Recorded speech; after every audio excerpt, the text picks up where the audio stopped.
If you ever look at the map of South America, you'll notice a very strangely shaped country, Chile. Unlike its neighboring countries, Chile isn't wide, square, or balanced in shape. Instead, it's astonishingly long and extremely narrow. At first glance, this might just seem like a quirky geographical fact, but the story behind Chile's odd shape is deep and layered. It's a story shaped by war, geography, trade, and survival. Chile's unique shape doesn't just make it stand out. It also creates a lot of problems. Whether it's natural disasters or national security, Chile has to work much harder than most countries to manage its challenges.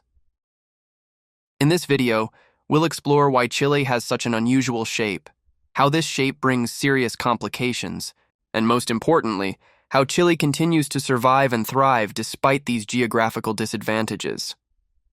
And hidden in Chile's story is a powerful lesson for all of us.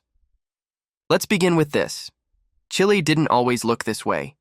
Its unusual shape is the result of its complex geography and long, dramatic history. Centuries ago, before the country of Chile existed, this narrow strip of land was home to various indigenous tribes. In the north lived the Atacameños and the Aymaras, while in the south were the Mapuche, a fierce warrior people. In the 15th century, the Spanish Empire arrived in search of gold. But unlike Mexico or Peru, Chile didn't have grand civilizations or massive cities. Instead, it had rugged mountains, dry deserts, and fiercely resistant local tribes who refused to surrender.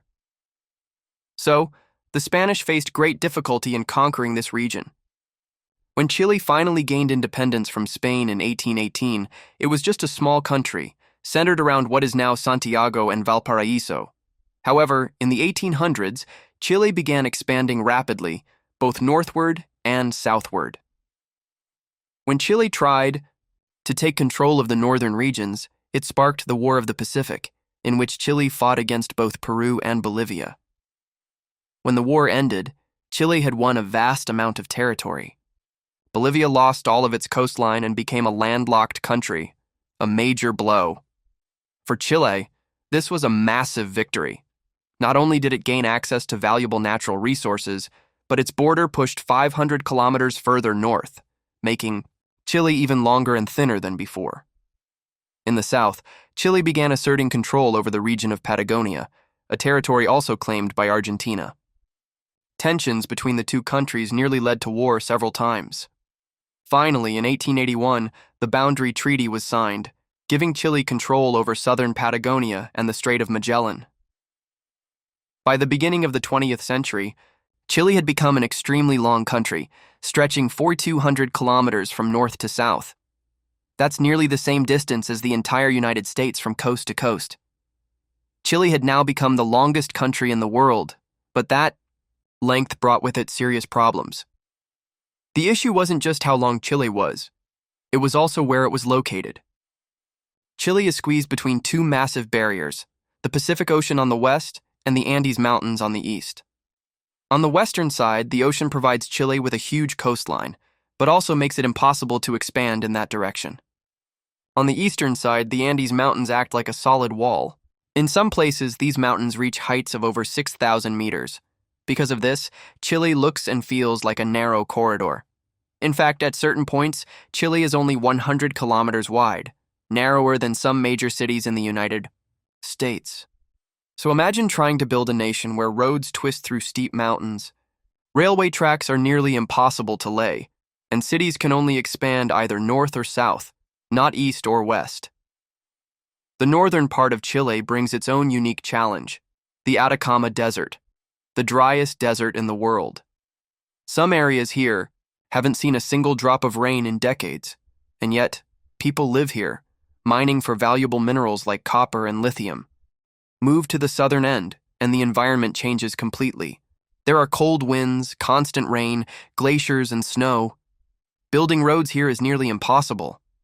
That's why, in many parts of Chile, you can't drive from one town to another. For example, to reach areas like Aysén or Magallanes, people have to travel by boat, by plane, or go through Argentina. That's right.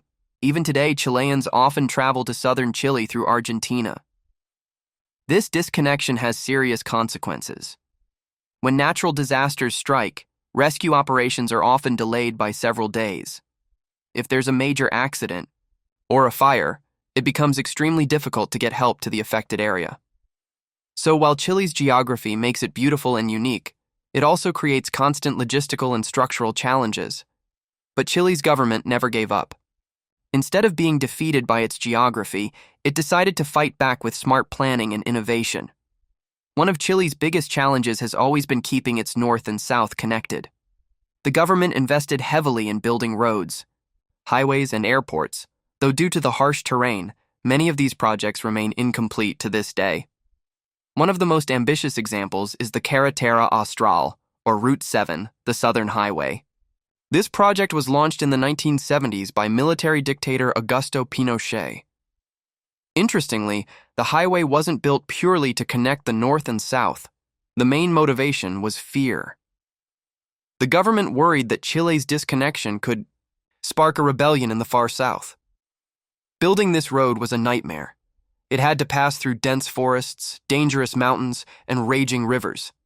Even after more than 40 years, some parts of this highway remain unfinished. And even the completed parts are incredibly difficult to maintain due to frequent floods and earthquakes. And yes, earthquakes are another major problem for Chile. Chile is located on the Pacific Ring of Fire, one of the most seismically active regions on Earth. Every year, thousands of earthquakes strike the country. In 2010, an 8.8 magnitude earthquake hit Concepcion, killing hundreds and destroying the city's infrastructure. The biggest problem during such disasters is emergency response. For example, sending ambulances from hospitals in Santiago to remote areas is extremely difficult, even in normal situations, let alone during emergencies. And it's not just during disasters. Even under normal circumstances, connectivity remains Chile's biggest issue. Many people in the north and south feel isolated, as if they're living in separate countries.